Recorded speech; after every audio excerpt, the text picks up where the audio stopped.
একজন মুসাল্লি মসজিদের জমি বেদখল শিউলি বেগম সে রাজনৈতিক প্রভাব খাটিয়ে দীর্ঘ 17-18 বছর ধরে এই জমি খায়। তার জমি আমাদের মসজিদ কমিটি যখন দখল করতে যায় তখন মসজিদ কমিটির বিভিন্ন লোকরা বিভিন্নভাবে হুমকি দিয়ে বিভিন্ন মিথ্যা মামলায় ঢুকানোর জন্য তার দুটো ছেলে আছে, এই ছেলে দুটো সন্ত্রাসী কার্যকলাপ চালিয়ে আমাদের বিভিন্ন কায়দায় হুমকি দেখে মিথ্যে মামলা ঢুকানোর জন্য প্রচেষ্টা চালাচ্ছে।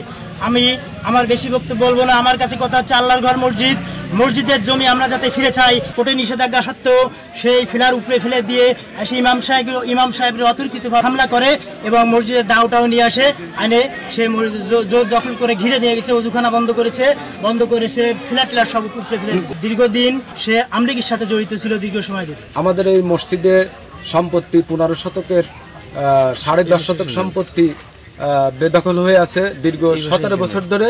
ভূমিদস্যু শিউলি বেগম আমাদের এই সম্পত্তি মসজিদের সম্পত্তি দখল করে আছে, যার কারণে আমাদের এই মসজিদের সার্বিক উন্নয়ন জীর্ণশীর্ণ অবস্থায় মসজিদ পড়ে আছে।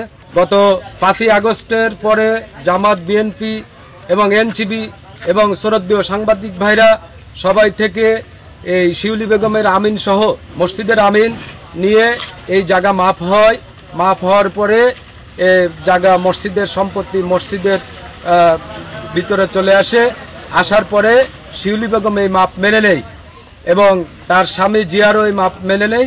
কিছুদিন পরে তারা জামাত, বিএনপি এবং এনসিবি তাদেরকে ওভারটেক করে তারা এই সম্পত্তি মাপ মানে না বলে সম্পত্তি ফিলার উপড়ে ফেলে। কোর্টে নিষেধাজ্ঞার মামলা করেছি 34 খতিয়ানে সিংগাতি মৌজায় 15 শতক সাবকওয়ালা দলিল। খুতবা চলছে এই টাইমে শিউলি বেগম উনি মসজিদে অতর্কিত হামলা চালিয়েছেন এবং অকথ্য ভাষায় গালাগালি করেছেন।